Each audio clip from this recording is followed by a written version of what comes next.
नमस्कार मंडळी, मी मुगाची आमटी बनवणार आहे आणि मुगाच्या शेंगा हे रात्रीच्या भेटलेल्या आहात. म्हणजे आपल्याला काही फ्रेश आपण शेतामध्ये वगैरे राहत नाही, आपल्याला विकतच आणायला लागतात. त्याच्यामुळं थोडेसे याचा कलर बदललेला आहे, पण याच्यामधले दाणे खूप छान निघतात. मी याला व्यवस्थित सोलून घेणार आहे आणि हे आमटी करायचं म्हणलं ना तर खरंच मुगाच्या शेंगाला खूप वेळ लागते काढायला.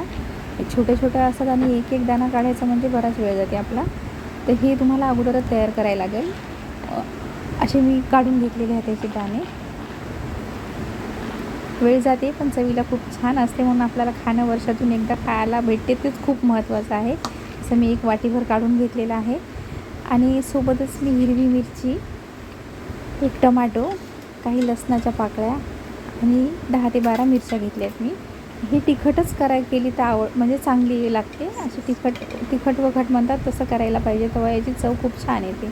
तसं मी एक बारीक टमाटर चिरून घेतलेला आहे, याचा पेस्ट बनवला, हिरवी मिरची, कोथिंबीर, लसूणचा. आणि तसंच मी मुगाच्या दाण्याची पण असा पेस्ट बनवलेला आहे. तुम्ही पाट्यावर वाटून केलं तर खूपच चविष्ट होते, पण आपल्याकडे एवढा वेळ नाही आहे आणि म्हणून हे मिक्सरमधूनच करून घेतलेलं आहे मी सगळं. आणि खूप छान होते अशी पण, असं काही नाही.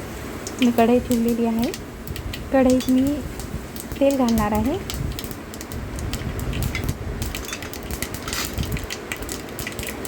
खूप छान अशी आपली कढई गरम झाली, त्यामध्ये तेल घालून घेते आणि तेल तुम्हाला जसं लागतं तसं तुम्ही टाकू शकता, कमी जास्त. आमटीला जास्त तेलाची गरज नसते, तरी पण मी थोडंसं टाकलं व्यवस्थित. आता हे तेल गरम झालं, आपल्याला मोहरी आणि जिरं हे तडतड असं वाजलं की आपल्याला त्याच्यामध्ये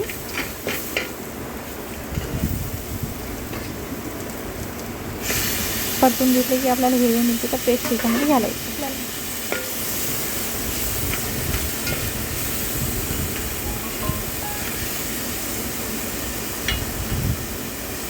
हिरवी मिरची जास्त बारीक नाही वाटून घेतली मी, थोडी अधरकच्चीच अशी थोडी घेतलेली आहे.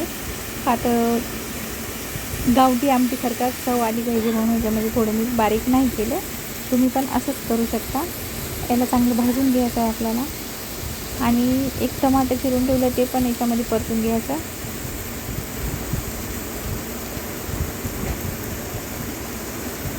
टमाटरला चांगलं परतून घ्यायचं आणि थोडं झाकून ठेवायचं. त्याच्यावर पाणी टाकून याला व्यवस्थित शिजलं पाहिजे टमाटर. असं 5 मिनटं याला झाकायचं. टमाटर थोडं व्यवस्थित मोठं घ्या, नाही तर 2 घ्या, का तर आपल्याला टमाटरची चव पण आमटीमध्ये आली पाहिजे. आणि मग कुठलाही मसाला न टाकता खाली हळद आणि मीठ हे टाकून आपल्याला याला थोडं झाकायचं आहे.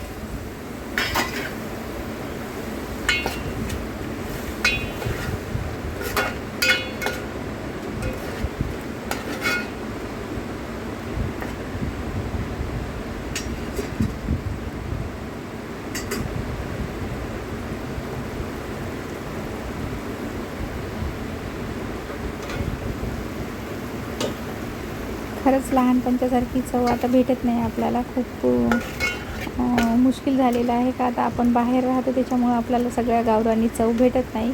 तरी पण आपण ट्राय करायला काही हरकत नाही. असं मी झाकून घेऊन टमाटर शिजून घेतलं. म्हणजे एकदम पेस्ट पण नाही करायचं, आपल्याला दिसलं पाहिजे आमटीमध्ये टमाटर आहे तो.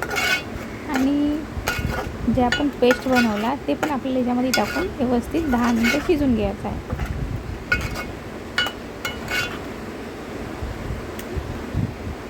खूप छान असं हे शिजलेलं आहे.